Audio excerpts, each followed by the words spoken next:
గత 10 రోజులుగా ధర్నా చేస్తున్నటువంటి సంఘ ప్రతినిధులకు, ముఖ్యంగా మాజీ మంత్రివర్యులు, మీ అందరికీ సుపరిచితురాలు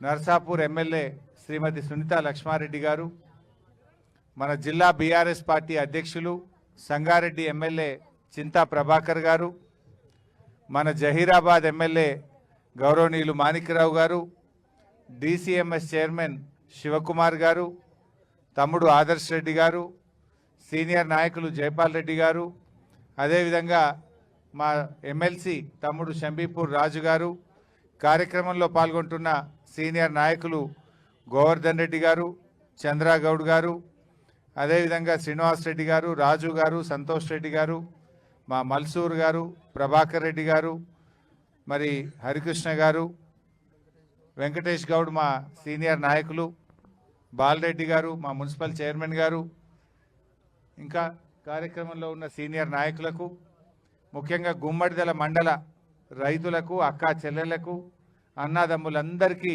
పేరు పేరున నమస్కారం. మీరేమడుగుతున్నారు? డంప్ యార్డ్ తెచ్చి మా నెత్తిన వేయద్దు అంటున్నారు. మా నల్లవెల్లి, ప్యారానగరు, మా గుమ్మడిదల మండలం అంతా ఆగమైపోతుంది. ఆ డంప్ యార్డ్ ఇక్కడ వేస్తే మా భూగర్భ జలాలు కలుషితమైపోతాయి, ఈ చుట్టుపక్కల పర్యావరణం దెబ్బతింటుంది, మా పిల్లల ఆరోగ్యాలు దెబ్బతింటాయి, మాకు లేని రోగాలు వస్తాయి. ఆ నర్సాపూర్ చెరువు ఇవాళ పర్యాటకానికి చిరునామాగా ఉన్నటువంటి నర్సాపూర్ చెరువు రేపు పూర్తిగా కలుషితమైపోతుంది. మాకు ఈ గుమ్మడిదల మండలమే ఆగమవుతుంది కనుక ఈ డంప్ యార్డు వద్దు అని మీరు అంటున్నారు. నిజానికి గతంలో కూడా మీరందరూ కూడా అప్పుడు నా దృష్టికి మైపాల్ రెడ్డి అప్పుడు ఎమ్మెల్యే గారు కావచ్చు, మీ ఇక్కడ ఉండే మా గోవర్ధన్ రెడ్డి సీనియర్ నాయకులు కావచ్చు, మాజీ సర్పంచ్ నరసింహారెడ్డి గారు కావచ్చు, వీళ్ళందరూ వచ్చి ఇక్కడ వద్దని నాకు చెప్తే అప్పుడు నేను ప్రభుత్వంలో మాట్లాడి దీని పనులను ఆపించి అది ఇక్కడ జరగకుండా మేము చేసినాం. కానీ ఇప్పుడు ఎట్లా చేస్తుందంటే ఏదో ఎమర్జెన్సీ లెక్క అర్ధరాత్రి 12 గంటలకు వచ్చి ఊర్ల మీద పడి 100-150 మంది మగోళ్ళని ఎత్తుకపోయి సంగారెడ్డిలో పోలీస్ స్టేషన్లో పెట్టిండ్రు. ఒకటేసారి దొంగలు ఊరి మీద పడ్డట్టు 1000 మంది పోలీసు వాళ్ళు, 400-500 టిప్పర్లు రాత్రికి రాత్రి పనులు చేసి ఈ మొత్తానికి ఈ డంప్ యార్డ్ను పెట్టేటువంటి ఒక కుట్రను ఈ కాంగ్రెస్ ప్రభుత్వం చేస్తూ ఉంది. మీరు ఎక్కడైనా ఊర్లు లేని కాడ, ప్రజలు లేని కాడ, ఎవరికి ఇబ్బంది లేని కాడ పెట్టాలి. ఇక్కడే మీరు ప్రజల్ని అడగలే, ప్రజల అభిప్రాయం తీసుకోలే. ఏమనంటే 2008లో రాజశేఖర రెడ్డి గారు ఉండగానే పెట్టినాం, అది అప్పటిదే 2008కేలు ఉన్నది అని చెప్పి కొత్త కథలు చెప్తున్నారు. ఇది ఎప్పటిదా అప్పటిదా, ఎవరు పెట్టినరు ఎందుకు పెట్టినరో కాదు, ప్రజల అభిప్రాయాలు కనుక్కోండి. గుమ్మడిదల రైతులు అంటే ఆదర్శవంతమైన రైతులు, బంగారం లాంటి పంటలు పండించే రైతులు సంగారెడ్డి జిల్లాలో గుమ్మడిదల రైతులు. ఇక్కడ కూరగాయలు కానీ, పండ్లు కానీ, పాలు కానీ ఇక్కడ అద్భుతంగా మంచి పంటలు తీసేటువంటి రైతులు ఉన్నారు. 6 కాలం కష్టపడే మంచి రైతులు ఉన్నారు. ఇవాళ ఈ రైతులందరూ ఏం కోరుకుంటున్నారంటే మా నెత్తిన ఈ డంప్ యార్డ్ పెట్టకండి, మా ప్రజల్ని బతకనియండి అని చెప్పి ఇక్కడ ప్రజలు కోరుకుంటా ఉన్నారు. అందువల్ల మేము ప్రభుత్వాన్ని డిమాండ్ చేస్తున్నాం, తక్షణమే ఈ డంప్ యార్డ్ను రద్దు చేయండి. ఇంకెక్కడన్నా దూర ప్రాంతంలో ప్రజలకు ఇబ్బంది లేని చోట ఈ డంప్ యార్డ్ను ఏర్పాటు చేయాల్సిన అవసరం ఉంది. రేవంత్ రెడ్డి వచ్చిన తర్వాత లగచర్ల చూసినాం, మొత్తం పోలీసు వాళ్ళని పెట్టి భూములు గుంజుకొని గిరిజన రైతులను జైళ్ళల్లో పెట్టి బలవంతంగా భూములు గుంజుకునే ప్రయత్నం చేసిండు. ఇప్పుడే మాణిక్యరావు గారు చెప్పినట్టు పచ్చటి పొలాలు ఉన్నటువంటి నేల్కల్లో అక్కడ కూడా ఫార్మాసిటీ పెట్టమని చెప్పి భూములు గుంజుకునే ప్రయత్నం చేస్తున్నారు. ఇవాళ మా గుమ్మడిదల మీద పడ్డారు. అయ్యా రేవంత్ రెడ్డి గారు, మా గుమ్మడిదలను మరో లగచర్ల చేయకండి, మా రైతులు ఎట్టి పరిస్థితుల్లో ఒప్పుకునే పరిస్థితుల్లో లేరు.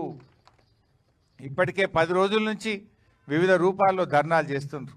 అక్కడ ప్యారానగర్లో చేస్తుండ్రు, ఇక్కడ గుమ్మడిదలలో కూడా ధర్నాలు చేస్తున్నారు. ఎందుకోసం చేస్తున్నారు? ఇదంతా రేపు మా పిల్లల భవిష్యత్తు దెబ్బతింటుంది, మా ఆరోగ్యాలు దెబ్బతింటాయి, మా పంటలు దెబ్బతింటాయి, మా భూములు దెబ్బతింటాయి, మా చెరువులు దెబ్బతింటాయి, మా భూములు దెబ్బతింటాయి, మేము ఆగమైపోతామని చెప్పి ఇలా వద్దంటా ఉన్నారు. నువ్వు ఆలోచించి వెంటనే ఈ నిర్ణయాన్ని వెనక్కి తీసుకోవాలి. ఏంది పోలీసు వాళ్ళు ఏంది ఇందిరమ్మ రాజ్యం అంటావు. వెనకట ఇందిరమ్మ ఎమర్జెన్సీ పెట్టిందట, ఇప్పుడు కూడా ఒక ఎమర్జెన్సీని తలపించే విధంగా ఉన్నది గుమ్మడిదల. వెయ్యి పోలీసు వాళ్ళ 2000 పోలీసు వాళ్ళ ఊళ్ళే మంది ఎందరు ఉన్నారో పోలీసు వాళ్ళకి అంతమందిని పెట్టిండ్రు. ఏం పద్ధతి ఇది? అంటే నువ్వు పోలీసులను పెట్టి భయపట్టిస్తా అనుకుంటున్నావా? ఇదేమన్నా ఎమర్జెన్సీ రాజ్యమా? ఇదేమన్నా మిలిటరీ రాజ్యమా? ఇది ప్రజాస్వామ్య ప్రభుత్వం. నేను ఓట్లేసి గెలిపిస్తే మా నెత్తి మీద డంప్ యార్డ్ పెడతావా? ఓట్లేసిన పాపానికి ప్రజల్ని మోసం చేస్తావా? ఏ ఒక్కటి నువ్వు అమలు చేసినావు ఇప్పటిదాకా? మహిళలకు మహాలక్ష్మి 2500 అంటివి ఇవ్వకపోతివి, ముసలోళ్ళకు 4000 పింఛనంటివి రాకపాయే, రైతులకు రుణమాఫీ అంటివి సగం కూడా కాకపాయే. ఏది నువ్వు చేసిన పని? బస్ ఒకటి పెట్టినాడు, గదొకటే, ఇక గది తప్పేమి లేదు. అందులో కూడా పంచాయతీలే. ఇక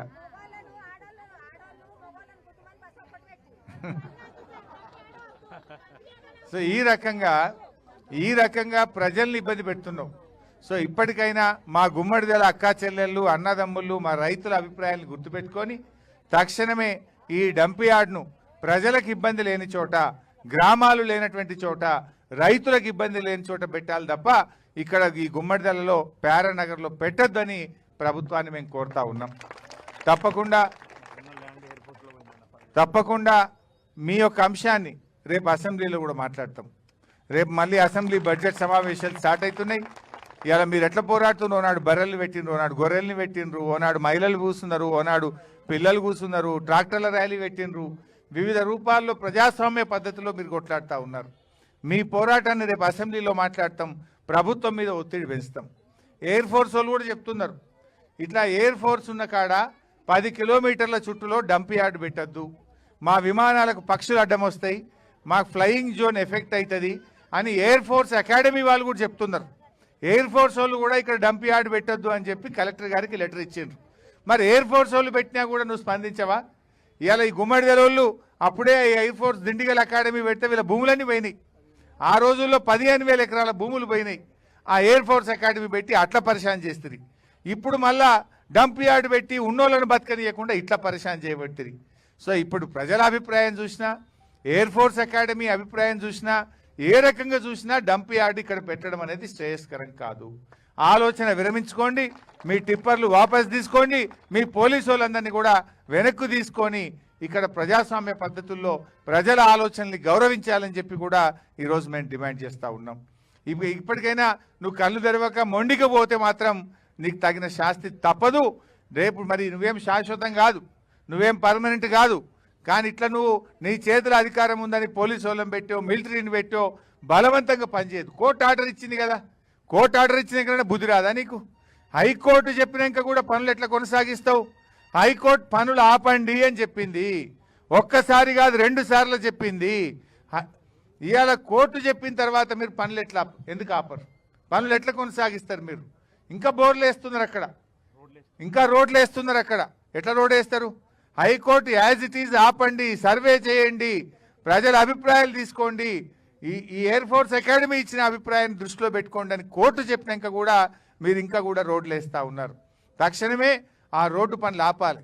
నేను అడుగుతున్న జిల్లా కలెక్టర్ గారిని, రేపు మీరే బాధ్యత వహించాల్సి ఉంటుంది. రేపు కోర్టు నిన్నే హైకోర్టుకు పిలుస్తుంది. రేపు కలెక్టర్గా హైకోర్టు ఆర్డర్ను అమలు చేయకపోతే ఆ బాధ్యత కలెక్టర్ గారి మీదనే ఉంటుంది. నేను హెచ్చరిస్తా ఉన్న సంగారెడ్డి జిల్లా కలెక్టర్ను, హైకోర్టు ఉత్తర్వులను గౌరవించండి, ఆ రోడ్డు పనులను వెంటనే ఆపాలని చెప్పి నేను జిల్లా కలెక్టర్ గారిని హెచ్చరిస్తా ఉన్నా. అదేవిధంగా జిహెచ్ఎంసీ కమిషనర్ గారు, రేపు మీరు కూడా రెస్పాన్సిబుల్ అవుతారు. బలవంతంగా మీరు పనులు జరిపి ఈ ప్రజల్ని ఇబ్బంది పెట్టద్దు. రేపు హైకోర్టులో మీరు బోన్లో నిలబడాల్సిన పరిస్థితి వస్తుంది.